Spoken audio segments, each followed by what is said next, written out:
ప్రయాగ్రాజ్లోని కుంభమేళాలో మౌని అమావాస్య సందర్భంగా సంగం నోస్ వద్ద జరిగిన తొక్కిసలాటలో దాదాపు 12 మంది భక్తులు మరణించగా పదుల సంఖ్యలో గాయపడ్డారు.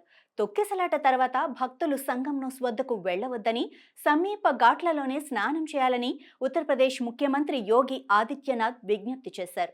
కుంభమేళా జనవరి 13న పుష్య పూర్ణిమ నాడు ప్రారంభమైంది. జనవరి 14 మకర సంక్రాంతి నాడు రెండవ అమృత స్నానం జరిగింది. అదే రోజు అఖాడాలు మొదటి అమృత స్నానం చేశారు. కుంభమేళాలో అమృత స్నానానికి ప్రత్యేక ప్రాముఖ్యత ఉంది. దీనిని రాజయోగ స్నానం అని కూడా అంటారు.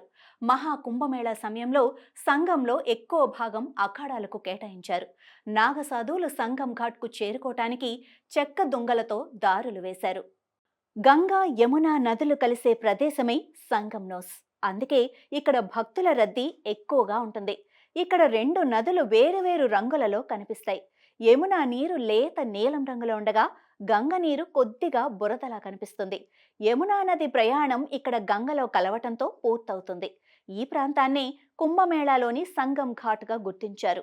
వివిధ సాంప్రదాయాలకు చెందిన అఖాడా సాధువులు తమ ఆచారాలు, అమృత స్నానాలను ఆచరించే ప్రదేశమే ఈ సంగం నోస్. అమృత స్నానం రోజున అఖాడాలు సంగం ఘాట్కు చేరుకోవటానికి ప్రత్యేక మార్గాలను ఏర్పాటు చేశారు. సంగం నోస్ వద్ద స్నానం చేయటం ద్వారా మోక్షం లభిస్తుందని హిందూ మతంలో నమ్ముతారు. అందుకే ప్రతి భక్తుడు సంగం నోస్లో స్నానం చేయాలని కోరుకుంటారు. శాస్త్రి వంతెన, సంగం నోస్ మధ్య 26 హెక్టార్ల భూమిని విస్తరించే పనిని నీటిపారుదల శాఖ యూనిట్ పూర్తి చేయగా, కుంభమేళా నేపథ్యంలో కేవలం సంగం నోస్ వద్ద 2 హెక్టార్ల మేర భూ విస్తీర్ణాన్ని పెంచేందుకు 85 రోజుల పాటు 3 షిఫ్టుల్లో అధికారులు పనిచేశారు. భక్తుల రద్దీ దృష్ట్యా 1650 మీటర్ల విస్తీర్ణంలో ఇసుక బస్తాలను వేసి సంగం ఘాట్ను విస్తరించారు. దీనికోసం 4 పెద్ద డ్రెడ్జింగ్ యంత్రాలను ఉపయోగించి సంగం ఘాట్ వద్ద స్నానానికి పెద్ద స్థలాన్ని సృష్టించారు. దీనివల్ల సంగంలో స్నాన ఘట్టాల సామర్థ్యం 3 రెట్లు పెరిగింది. 2019లో సంగం నోస్ వద్ద గంటకు 50,000 మంది భక్తులు స్నానాలు చేసే సామర్థ్యం ఉండగా, ఈసారి గంటకు 2 లక్షల మందికి పైగా భక్తులు స్నానాలు చేసే విధంగా అధికారులు ఏర్పాట్లు చేశారు.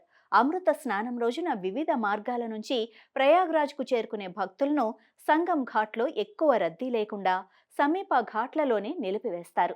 అమృత స్నానం కాకుండా మిగతా రోజుల్లో ఆరైల్ ఘాట్ నుంచి పడవల్లో సంగం నోస్ చేరుకొని స్నానాలు చేస్తూ ఉంటారు. కానీ అమృత స్నానం రోజున ఘాట్ల వద్దే బోట్లను నిలిపివేస్తారు. దీంతో భక్తులు బోటు ద్వారా సంగం నోస్ చేరుకోలేరు. ఈ విధంగా భక్తుల రద్దీని నియంత్రిస్తున్నారు.